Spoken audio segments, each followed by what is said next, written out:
ظفر علی صاحب 700 لوگ شہید کر دیے پچھلے 1 سے 2 دنوں میں لبنان میں اسرائیلی حملوں کے نتیجے میں. لبنان کے بعد اسرائیل کا اگلا ہدف کون ہوگا؟ اسرائیل چاہتا کیا ہے؟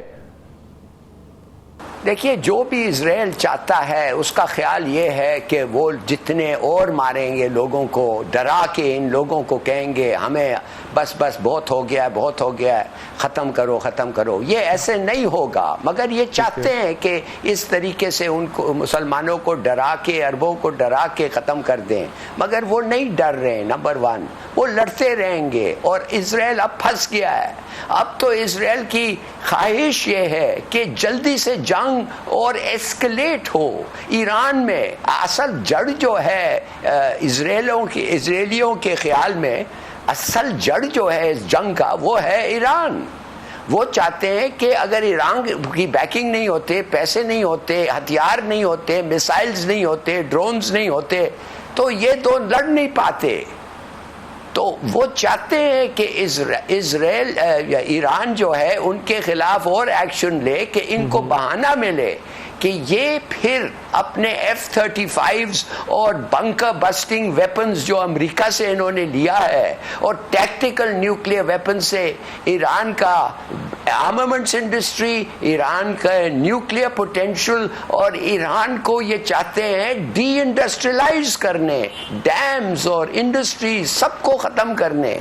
یہ ہے ان کا ایجنڈا. مگر اب وہ بہانہ سوچ رہے ہیں اور ایران ان کو بہانہ نہیں دینا چاہتی. تو ایران کا جو ری ایکشن ہے وہ یہی ہے کہ دوسروں کو لڑاؤ، ان کو ہتھیار دو، اور اپنے آپ پہ اگر کچھ ہوتا ہے تو اتنا ریٹیلیٹ کرو کہ ایسکلیشن نہیں ہوتا ہے. تو یہ ایک بڑا سوچ کا جنگ ہے. سوچ رہے ہیں ایرانینز اور بڑا ان کا ہوشیار کھیل ہے. اسرائیل تو چاہتا ہے کہ اور لڑائی ہو، کہ جلد سے جلد ان کی جو ویپن سپیریورٹی ہے وہ استعمال ہو، وہ اسٹیبلش ہو جائے. اچھا لیکن علی صاحب آپ کہہ رہے ہیں کہ بات ایران تک جائے گی، جنگ ایران تک بڑھ جائے گی، تو پھر یہ تو بہت بڑی جنگ ہو جائے گی. ایران کے پیچھے تو ایران کے ساتھ تو روس کے بھی بڑے اچھے تعلقات ہیں اور ملٹری تعلقات بھی ہیں، اور اس کے ساتھ ساتھ باقی عرب ممالک وہ کیا کریں گے؟ کیونکہ اگر ایران کی باری ہے تو پھر سعودی عرب کیا کرے گا، دیگر عرب ممالک کیا کریں گے، چائنا جو کہ آلریڈی 400 ارب کی انویسٹمنٹ کر رہا ہے ایران کے اندر، وہ کیا خاموش بیٹھے گا؟ بھائی اگر ایران تک جنگ نہیں جائے گی تو اسرائیل ختم ہو گیا ہے.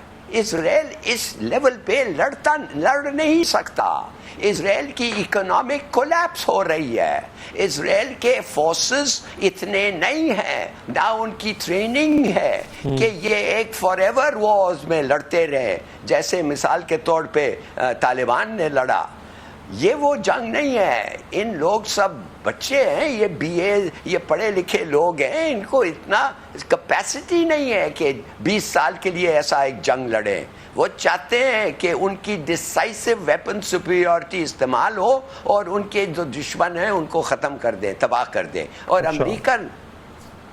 یہ امریکہ جو ہے ایکچولی تو جنگ تو امریکہ دے رہا ہے. 1 منٹ میں اگر ان کو اسرائیل کو کہیں ہم ہتھیار بند کر رہے ہیں تو اسرائیل کا کیا حالت ہوگا؟ اسرائیل کی یہ حالت ہوگی کہ امریکہ کے اپنے فورسز آنے پڑیں گے ان کو بچانے کے لیے. یہ تو اب پھنس گئے ہیں. نہیں سر، اگر آپ یہ کہہ رہے ہیں کہ اسرائیل بہت مشکل میں پھنس چکا ہے، لیکن ہم تو دیکھ رہے ہیں کہ اسرائیل نے غزہ کی کیا حالت کی. آپ نے دیکھا کہ کھنڈر بنا دیا، لبنان پر حملہ کر دیا، 2 دنوں میں 700 لوگ مار دیے. ان کے پاس اس وقت ایریل سپیریورٹی ہے، حوثیوں پر بھی وہ حملے کر رہے ہیں، شام میں بھی انہوں نے پچھلے 2 دنوں میں بمباری کی ہے. تو اسرائیل تو ہر طرف اپنے پر پھیلا رہا ہے اور جنگ کو ایکسپینڈ کر رہا ہے. ارے واقعی تو آپ نے کیسے کہا کہ امریکہ جنگ ہار گیا افغانستان میں؟ ہار گیا افغانستان میں کہ جیت گیا افغانستان میں؟ بتائیں تو صحیح. ویتنام میں امریکہ جیت گیا کہ ہار گیا؟ کوریا میں امریکہ بہادر نیٹو ہار گئی کہ جیت گئی؟ یہ سوال کا جواب دیں تو آپ کو وہ سوال پتہ ہی چل جائے گا. اچھا علی، آپ یہ بات ٹھیک کہہ رہے ہیں، ایگزیکٹلی ایسا ہی ہوا. تاریخ یہ بتاتی ہے ویتنام جنگ بری طرح ہارا امریکہ. افغانستان نے 20 سال لڑتا رہا، کچھ نہیں کر سکا، اور ایگزیکٹلی ایسا ہی ہوا ہے. انفیکٹ عراق میں بھی کچھ نہیں کر سکا. لیکن اسرائیل میں ہم دیکھ رہے ہیں کہ ان کا کولیٹرل ڈیمیج کم ہے، ہلاکتیں کم ہو رہی ہیں. آن دا ادر ہینڈ انسانی جانوں کا ضیاع دوسری سائڈ پہ جہاں وہ حملہ کرتے ہیں وہاں زیادہ ہوتا ہے سر؟ یار اسرائیل کے پاس 6-8 ملین لوگ ہیں، اور ایک نہ ایک دن جب کوئی اور مسلمان پاور، خاص طور عرب یا ایران، ان کے پاس نیوکلیر میسائلز ہوں گے تو آپ کے نیوکلیر میسائلز اور نیوکلیر ویپنز ہوں گے، تو آپ کے خیال میں یہ کتنا دیر لگے گا؟ اسرائیل ایک چھوٹی سی جزیرہ ہے، اس کو ختم کرنے کے لیے 3-4 بم اور ادھر ناقابل زندگی آدمی جی نہیں سکے گا۔ میں آپ کو بتا رہا ہوں اسرائیل ہار رہا ہے، اور جتنا دیر تک یہ چلے اور بری طرح ہارے گا۔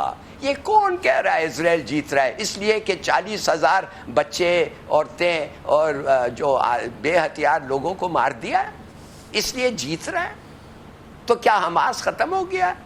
حزب اللہ ختم ہو گیا ہے؟ ایران ختم ہو گیا ہے؟ کیا بات کر رہے ہیں آپ؟ پتہ نہیں ہے ہم مسلمانوں کو بس ایک ہی چیز ہمارے دماغ میں بیٹھا ہوا ہے، کتنے لوگ مارے گئے، اس کے کتنے اور ان کے کتنے۔ ویسے یہ جنگ نہیں ہے، this is not that kind of a وار۔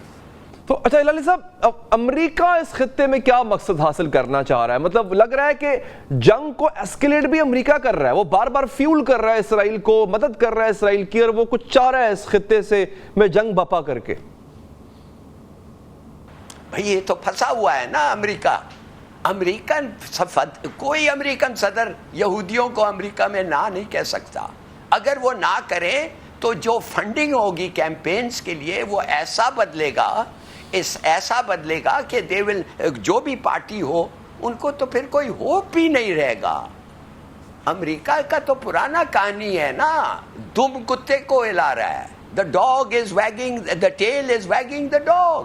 وہ تو پھنسے ہوئے ہیں اس میں، اور جتنا امریکہ اسرائیل کو مدد کرتا ہے، جتنا ہتھیار دیتا ہے، آپ کبھی سمجھ سکتے ہیں کہ 2000 ٹن بم، 1000 ٹن بم اور 500 ٹن بم اسرائیل پہ، غزہ پہ استعمال کیا گیا؟ کبھی آپ سوچ سکتے ہیں لانڈی کے علاقے میں ایسے بومنگ ہوتی ہے؟ بھائی امریکہ تو پھنس گیا ہے۔